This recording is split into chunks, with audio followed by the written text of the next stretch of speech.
Imagine this. You're sitting at home feeling perfectly fine when suddenly a crushing pain grips your chest. Your breathing becomes heavy, your arms feel weak, and you instantly know something is terribly wrong. You try to stand, but your body resists. There's no one around, no one to call your name, no one to rush you to the hospital. In that moment, you have seconds, maybe just 10, to make a decision that could mean the difference between life and death. This is the reality of a heart attack when you are alone. And most people don't realize that the body gives you a small, precious window to act before it's too late. Doctors and cardiologists agree, surviving a heart attack is not just about getting treatment. It's about what you do in those critical first seconds. If you freeze in panic, you risk losing consciousness before help arrives. But if you know the right action, simple yet powerful, you can keep your heart beating long enough to save your own life. The first and most important thing is to recognize the symptoms immediately. Heart attacks don't always come with the dramatic Hollywood-style clutching of the chest. Sometimes it's a sudden pressure like an elephant sitting on you. Other times it's a dull ache in your jaw, a sharp pain in your arm, or even just intense shortness of breath and dizziness. These are your body's alarm bells. Ignore them, and you give the heart muscle less oxygen with every passing second.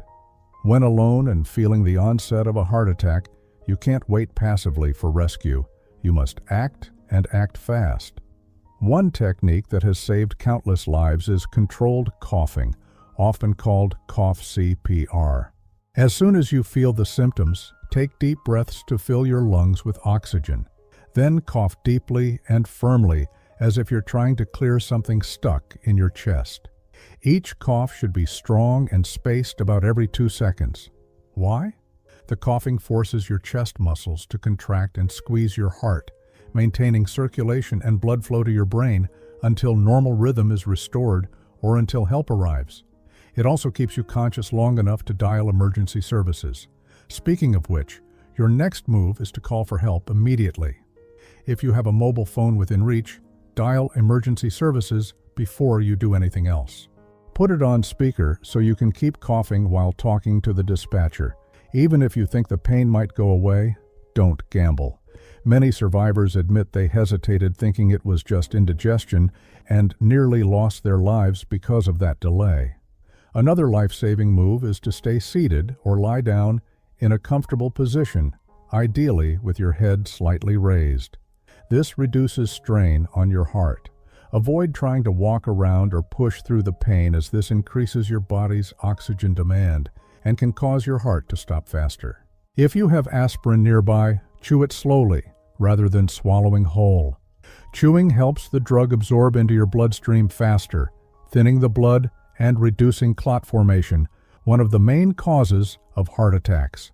Doctors often recommend 325 milligrams for an adult in an emergency, but always confirm with your physician in advance what's safe for you. Most importantly, remember that staying calm is not a luxury, it's a necessity.